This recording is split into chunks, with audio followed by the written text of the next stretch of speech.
जहलम में गुज़श्ता रोज़ सैलाबी पानी में बह जाने वाले पुलिस एहलकार की लाश मिल गई। रेस्क्यू के मुताबिक पुलिस एहलकार जहलम में शदीद सैलाब में फंसे लोगों की मदद कर रहा था कि तेज़ रैली में बह गया। पुलिस एहलकार अली हैदर की लाश रसूल नगर के इलाके से मिली। अली हैदर की लाश को DHQ अस्पताल मुंतकिल कर दिया गया।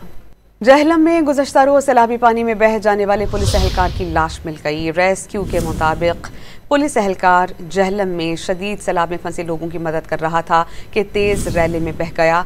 पुलिस एहलकार अली हैदर की लाश रसूल नगर के इलाके से मिली। अली हैदर की लाश को DHQ अस्पताल मुंतकिल कर दिया गया। जहलम में गुज़श्ता रोज़ सैलाबी पानी में बह जाने वाले पुलिस एहलकार की लाश मिल गई। रेस्क्यू के मुताबिक पुलिस एहलकार जहलम में शदीद सैलाब में फंसे लोगों की मदद कर रहा था कि तेज़ रैली में बह गया। पुलिस एहलकार अली हैदर की लाश रसूल नगर के इलाके से मिली। अली हैदर की लाश को DHQ अस्पताल मुंतकिल कर दिया गया।